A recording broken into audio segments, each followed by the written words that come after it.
जय हिंद। और आज मैं बजट का पूरा निचोड़ लेके आया हूँ एक ही क्लास में। इससे बाहर एक भी क्वेश्चन नहीं जाएगा। तो स्टार्ट करने से पहले बजट के बारे में कुछ जान लीजिए। तो देखिए, बजट शब्द का हमारे संविधान में कहीं भी उल्लेख नहीं है। इसकी जगह हम क्या प्रयोग करते हैं? वार्षिक वित्तीय विवरण। ओके, तो देखिए, बजट शब्द एक धन विधेयक है। क्या है? धन विधेयक है। और ये आर्टिकल 112 के अंतर्गत आता है। और धन विधेयक सबसे पहले कहाँ पेश होता है? धन विधेयक सबसे पहले लोकसभा में पेश होता है। कहाँ होता है? लोकसभा में पेश होता है। और इस पर संयुक्त बैठक नहीं होती है। धन विधेयक पर संयुक्त बैठक नहीं होती। देखिए, कुछ इंपोर्टेंट क्वेश्चंस हैं तो उन्हें देख लेते हैं, जो कि हर एग्जाम में पूछे जा सकते हैं। तो देखिए, भारत का पहली बार बजट किसने पेश किया? तो वो किया था आर के सड़म चेट्टी। किसने किया था? सड़म मुखम चेट्टी। किसने किया था? सड़म मुखम चेट्टी ने किया था। और सर्वाधिक बार प्रस्तुत किसने किया? तो सर्वाधिक बार प्रस्तुत किया है मोरारजी देसाई। किसने? मोरारजी देसाई। इन्होंने कितनी बार पेश किया है? इन्होंने 10 बार। कितनी बार? 10 बार प्रस्तुत किया है। और 2022-23 का बजट निर्मला सीतारमण ने प्रस्तुत किया है। अब की बार किसने प्रस्तुत किया है? निर्मला सीतारमण ने।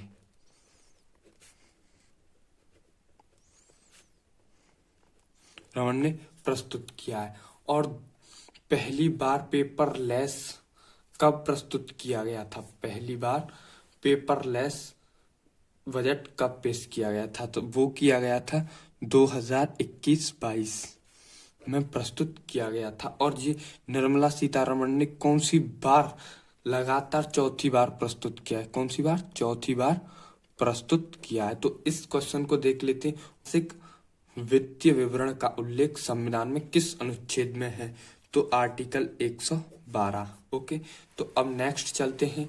नेक्स्ट क्वेश्चन है, वर्ष 2022-23 में राष्ट्रीय घाटा जीडीपी का कितना अनुमानित है? तो देखिए, वो है 6.4। कितना है? 6.4 है। और 2021-22 का है, वो है 6.9 है। कितना है? 6.9% है। कब का? 2021-22 का। ओके, और देखिए, और राज्यों के लिए कितना है? तो देखिए, राज्यों के लिए 4% है। क्या? जीएसडीपी 2022-23 में राज्यों को जीएसडीपी के 4% का वित्तीय घाटे का अनुमानित है। ओके, तो अब नेक्स्ट देख लेते हैं। देखिए, भारत की आर्थिक वृद्धि दर कितनी % अनुमानित है? तो वो है 9.27। ओके, तो अब नेक्स्ट देख लेते हैं, अमृत काल की अवधि क्या है? तो अमृत काल की अवधि देखिए, इससे बताने से पहले देखिए, भारत ने अब की बार कौन सी वर्षगांठ बनाई? 75वीं वर्षगांठ बनाई। और इसे किस महोत्सव के रूप में मनाया गया? अमृत महोत्सव के रूप में बनाया गया। और जब हमारी 100वीं वर्षगांठ बनाई जाएगी, इसके बीच के काल को हम अमृत काल कहेंगे। ओके, तो कितनी वर्ष? 25 वर्ष। तो इसका आंसर कितना हो गया? 25 हो गया। और अमृत काल में 4 प्राथमिक तत्व हैं, वो देख लेते हैं। अमृत काल में 4 प्राथमिक तत्व हैं। पहला है पीएम शक्ति, पीएम गति शक्ति, यहाँ गत आएगी, पीएम गति शक्ति। और एक है समेकित विकास। क्या है? समेकित विकास है। और तीसरा क्या है? उत्पादन, संवर्धन एवं निवेश, सनराइज, अवसर, ऊर्जा संक्रमण और जलवायु कार्य, ये है। और चौथा है निवेश को वित्तीय मदद। क्या है? निवेश को वित्तीय मदद। नेक्स्ट देख लेते हैं। नेक्स्ट है कि पीएम शक्ति को बढ़ावा देने के लिए कितने इंजनों का उल्लेख बजट 2022-23 में किया गया है? तो वो कितने बजट हैं? कितने इंजन हैं? तो वो हैं 7। कौन कौन से हैं? देखिए, रेल मार्ग, सड़क मार्ग, रेल मार्ग, माल परिवहन, हवाई मार्ग, विमानपत्तन, जल मार्ग और लॉजिस्टिक अवसंरचना।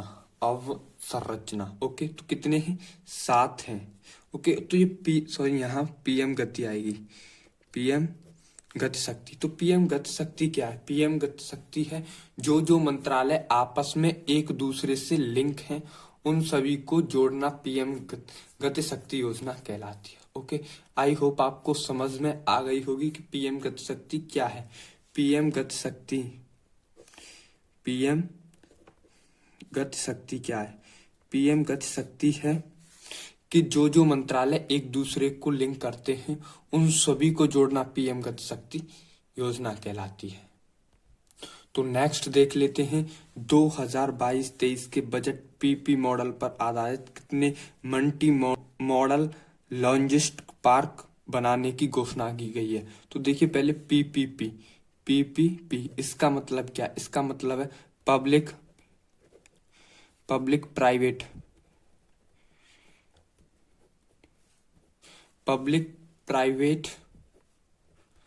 पार्ट।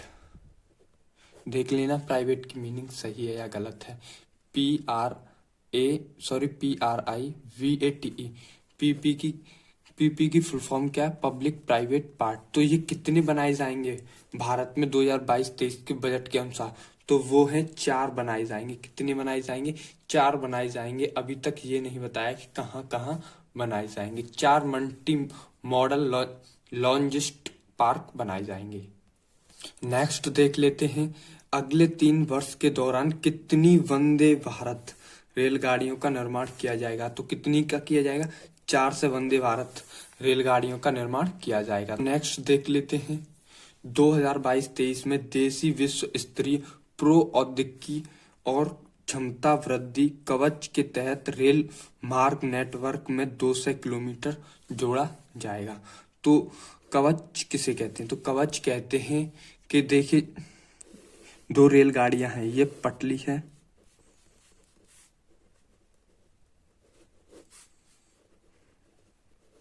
ये रेलगाड़ियां हैं। जब ये रेलगाड़ियां आपस में एक ही ट्रैक पर आएंगी और ये आपस में एक ही ट्रैक पे आएंगी, इसका उद्देश्य क्या है? इसका उद्देश्य है जीरो एक्सीडेंट। क्या है? जीरो एक्सीडेंट है। एक रेलवे ट्रैक पर 2 रेलगाड़ियां एक साथ निश्चित दूरी पर रुक जाएं। ओके, तो नेक्स्ट देख लेते हैं। नेक्स्ट है बजट 2022-23 में सर्वाधिक प्राप्ति का स्रोत है। क्या है सर्वाधिक प्राप्ति का स्रोत? तो देखिए पहले पर है उदारता और देयता, सेकंड पर है जीएसटी और तीसरे पर है निगम कर और आयकर। तो देखिए उदारता कितनी है? उदारता है 35 पैसा। कितनी है? 35 पैसा। और जीएसटी 16 पैसा और निगम कर कितना है? 15 पैसा और आयकर कितना है? 15 पैसा। कितना है? 15 पैसा। तो आगे देख लेते हैं अब नेक्स्ट बजट 2022-23 में सर्वाधिक व्यय का स्रोत। व्यय का अर्थ होता है खर्च। खर्च कहाँ कहाँ किया है? तो देखिए ब्याज, पहला है ब्याज पर, दूसरा है कर शुल्क में राज्यों का हिस्सा और तीसरा है रक्षा और चौथा है सब्सिडी। तो ब्याज पर कितना पैसा खर्च किया है? 20 पैसा खर्च किया है। कितना किया है? 20 पैसा खर्च किया है। और राज्यों का हिस्सा कितना है? 17 पैसा। कितना है? कर शुल्क में राज्यों का हिस्सा कितना है? 17 पैसा। और रक्षा में कितना खर्च किया है? रक्षा में किया है 8 पैसा। कितना? 8 पैसा। और सब्सिडी में कितना किया है? 8 पैसा किया है। ये 1 रुपए में से ही बनता है सब कुछ। क्या? 1 रुपए में से ही बनता है। देखिए यहाँ पर सरकार के पास आया था और यहाँ सरकार ने कितना खर्च किया है वो सब कुछ बताया। तो अब नेक्स्ट देख लेते हैं। आज की क्लास में से कोई भी क्वेश्चन बाहर नहीं जाएगा बजट से, तो आपको पूरी क्लास देखनी, शुरू से लेकर अंत तक देखना है। और क्लास अच्छी लगे तो यार लाइक कर दीजिएगा। तो देखिए PIL production link incentive scheme के तहत कितने सेक्टरों में आगामी 5 वर्ष में 30 लाख करोड़ का अतिरिक्त उत्पादन किया जाएगा? सेक्टर में किया जाएगा। कितने सेक्टर में किया जाएगा? तो ये किया जाएगा 14 सेक्टर में। कितने सेक्टरों में किया जाएगा? 14 सेक्टरों में किया जाएगा। और यहाँ पर 60 लाख क्या 60 लाख नए रोजगार दिए जाएंगे? 60 लाख नए रोजगार दिए जाएंगे। ओके, तो अब नेक्स्ट देख लेते हैं कि नेशनल रोपवे डेवलपमेंट प्रोग्राम आपसे ऐसे नहीं पूछेगा, आपसे पूछेगा कि पर्वतमाला से आप क्या समझते हैं। क्या पर्वतमाला से आप क्या समझते हैं, ये पूछेगा। पर्वतमाला से आप क्या समझते हैं, तो आप कहेंगे नेशनल रोपवे डेवलपमेंट, हम यही समझते हैं। ओके, तो देखिए 2022-23 में 60 किलोमीटर लंबी 8 रोपवे परियोजनाओं के लिए सुविधाएं प्रदान की जाएंगी। कितनी? 8। और कितनी लंबी? 60 किलोमीटर लंबी। ओके, तो ये रोपवे क्या होता है? देखिए रोपवे होता है एक रस्सी सी होती है, जो पहाड़े होते हैं, पहाड़ों से लेकर पहाड़ों तक उनके बीच में एक रस्सी सी होती है और उस पर एक झूला सा होता है, उसे ही कहते हैं, क्या कहते हैं? रोपवे कहते हैं। क्या कहते हैं? रोपवे कहते हैं। तो अब नेक्स्ट देख लेते हैं हम केन बेतवा लिंक परियोजना। क्या? केन बेतवा लिंक परियोजना। इस परियोजना पर 44,605 करोड़ रुपया खर्च किया जाएगा। कितना? 44,605 करोड़ रुपया खर्च किया जाएगा।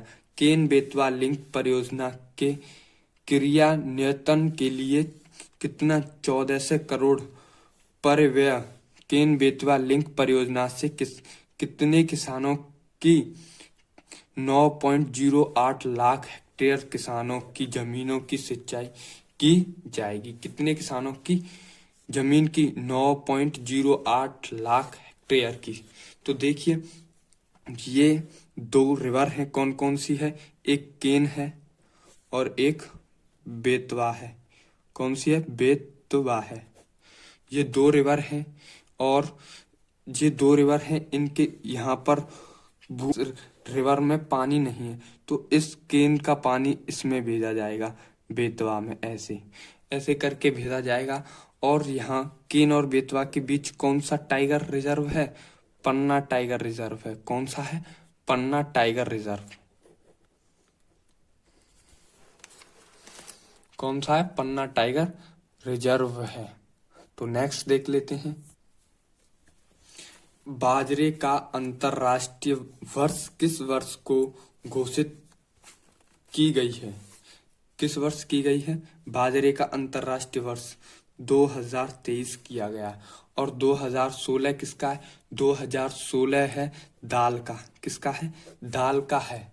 ओके, तो अब नेक्स्ट देख लेते हैं पीएम ई विद्या योजना के तहत एक कक्षा एक टीवी चैनल का विस्तार कितने चैनल तक करने का प्रस्ताव रखा गया है?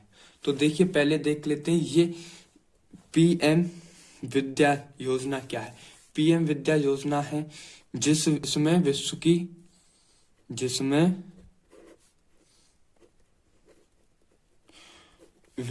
100 यूनिवर्सिटी है, उनका कोर्स बिल्कुल मुफ्त दिया जाएगा। पीएम ई विद्या योजना के तहत जो विश्व में सबसे अच्छी 100 यूनिवर्सिटी हैं, उनका कोर्स इन चैनलों पर फ्री दिया जाएगा। किसके तहत? पीएम ई विद्या योजना के तहत बिल्कुल मुफ्त दिया जाएगा। ओके, और पहले कितने चैनलों पर विस्तार था? पहले 12 चैनलों पर विस्तार था। अब इसे 12 न कर इसे बढ़ा दिया जाएगा और 2 से कर दिया जाएगा। ओके, और इसी में यह भी कहा गया है कि एक डिजिटल यूनिवर्सिटी की स्थापना की जाएगी। निर्मला सीतारमण ने कहा है कि इसी में एक डिजिटल यूनिवर्सिटी की स्थापना की जाएगी। आज की क्लास से एक भी क्वेश्चन बाहर नहीं जाने वाला है, 101% छपने वाला है। तो देखिए नेक्स्ट है पीएम DEVINE योजना का संबंध किस क्षेत्र से है? तो किस क्षेत्र से है? देखिए आपको इसमें खुद ही आंसर दिखाई दे रहा है कौन से क्षेत्र से है। तो देखिए इन दो शब्दों को देखिए, अंत के दो शब्दों को। ये नॉर्थ और ईस्ट लिखा हुआ है। नॉर्थ और ईस्ट कौन सा है? Option D. Option D is the right answer इसका। इस योजना के तहत नॉर्थ और ईस्ट का विकास किया जाएगा और यहाँ इसका विकास कौन सा परिषद करेगा? इसका विकास करेगा उत्तर पूर्वी परिषद करेगा। कौन सा करेगा? उत्तर पूर्वी परिषद इसका विकास करेगा। ओके, तो देखिए, उत्तरी सीमा पर छिटपुर आबादी, सीमित संपर्क और बुनियादी ढांचे वाले सीमावर्ती गांव के लिए जीवंत ग्राम कार्यक्रम शुरू किया जाएगा। कौन सा कार्यक्रम शुरू किया जाएगा? वेरंट। कौन सा? वेरंट विलेज प्रोग्राम। वेरंट विलेज प्रोग्राम शुरू किया जाएगा। नेक्स्ट देख लेते हैं। आजादी के अमृत महोत्सव में अनुसूचित बैंकों कितने जिलों में 75 डिजिटल बैंक यूनिट स्थापित करेंगे? कितनी यूनिटें स्थापित करेंगे? ये देखिए, 75 डिजिटल बैंक है। कितने डिजिटल बैंक यूनिट स्थापित करेंगे और कितने जिलों में करेंगे? 75 जिलों में करेंगे। कितने जिलों में करेंगे? 75 जिलों में करेंगे। तो नेक्स्ट देख लेते हैं। वर्चुअल आभासी डिजिटल परिसंपत्तियों के हस्तांतरण से होने वाली आय पर कर की दर कितनी होगी? तो कर की दर कितनी होगी? क्या क्रिप्टो पर लगेगा टैक्स, कटेगा टीडीएस? ये निर्मला सीतारमण ने कहा था। तो देखिए, ये इसी से संबंधित है कि क्रिप्टो पर अब कर लगेगा, क्रिप्टो पर लगेगा टैक्स, कटेगा टीडीएस। तो कितना, उसकी दर कितनी होगी? उसकी दर होगी 30%। और ये कर कितनी तारीख से लगेगा? ये लगेगा 1 अप्रैल से। कब से? 1 अप्रैल से लगेगा। और मोस्ट इम्पोर्टेंट बात कि आरबीआई डिजिटल रुपए करेगी जारी। क्या? आरबीआई डिजिटल रुपया जारी करेगा। आरबीआई डिजिटल रुपया जारी करेगा। ओके, तो नेक्स्ट देख लेते हैं। पीएम आवास योजना के तहत 2022-23 में 80 लाख घरों का निर्माण किया जाएगा। कितने घरों का? 80 लाख घरों का निर्माण किया जाएगा। इनके लिए 48,000 करोड़ रुपए के लिए आवंटित किए गए हैं। कितने करोड़ रुपए? 48,000 करोड़ रुपए आवंटित किए गए हैं। सुन ले पड़ोसी, डीजे तो तेरे घर के सामने ही बजने वाला है। आज की क्लास से एक भी क्वेश्चन बाहर नहीं जाने वाला है। आपको क्लास पूरी देखनी है। आज की क्लास से अगर क्वेश्चन बाहर चला जाए तो आप मेरे चैनल को अनसब्सक्राइब करके चले जाना। ओके, तो देखिए, रैम्प प्रोग्राम का संबंध है। किससे है रैम्प प्रोग्राम का संबंध? तकनीकी विकास से है? नहीं। रक्षा संबंधी विकास से है? नहीं। चिकित्सा संबंधी विकास से है? नहीं। चौथा है सूक्ष्म लघु एवं मध्य उद्योगी संबंधी विकास। Ramp, RAMP। रैम्प का अर्थ होता है, फुल फॉर्म होती है रेचिंग एस लेटिंग। क्या? SACCELERATING, S lettering. और MSME, मिस परफॉर्मेंस। ओके, ये इसकी फुल फॉर्म होती है। और रैम्प प्रोग्राम का संबंध आप समझ चुके होंगे, सूक्ष्म लघु एवं मध्य उद्योगी संबंध विकास। तो नेक्स्ट देख लेते हैं। तो देखिए, LIC ने अपना IPO लॉन्च कर दिया है। IPO का मतलब होता है कि इसने अपना जनता के लिए शेयर कर दिया है। क्या कर दिया? शेयर कर दिया है। IPO का मतलब है जब कंपनी अपने शेयर को जनता के सामने रखती है। तो इसने शेयर, LIC ने पहली बार IPO रखा है, शेयर रखा है। तो LIC की स्थापना कब हुई थी? एलआईसी की स्थापना हुई थी 1956 के अधिनियम से। किससे? 1956 के अधिनियम से इसकी स्थापना हुई थी। और इसके वर्तमान में हेड कौन है? इसके वर्तमान में हेड कौन है? इसके वर्तमान में हेड है एम.आर. कुमार। क्या है? एम.आर. कुमार इसके वर्तमान में हेड है। और इसका मुख्यालय कहाँ है? इसका मुख्यालय है मुंबई। कहाँ है? मुंबई में इसका मुख्यालय है। और अब आगे देख लेते हैं। मिशन शक्ति, मिशन वात्सल्य, सक्षम आंगनबाड़ी और पोषण 2.0 के जरिए महिलाओं और बच्चों को एकीकृत लाभ प्रदान किया जाएगा। मिशन शक्ति, मिशन वात्सल्य, सक्षम आंगनबाड़ी और पोषण 2.0 के जरिए महिला और बच्चों को क्या किया जाएगा? एकीकृत लाभ प्रदान किया जाएगा। क्या किया जाएगा? प्रदान किया जाएगा। ये और क्या कहा गया है कि देश भर में रसायन मुक्त प्राकृतिक खेती को बढ़ावा दिया जाएगा। पहले चरण में गंगा नदी के किनारे 5 किलोमीटर कोंडिडोर में इसका उपयोग किया जाएगा। कहाँ किया जाएगा? गंगा नदी के किनारे 5 किलोमीटर दूर कौन सा? कोंडिडोर में किया जाएगा। कहाँ किया जाएगा? कोंडिडोर में इसका प्रयोग किया जाएगा।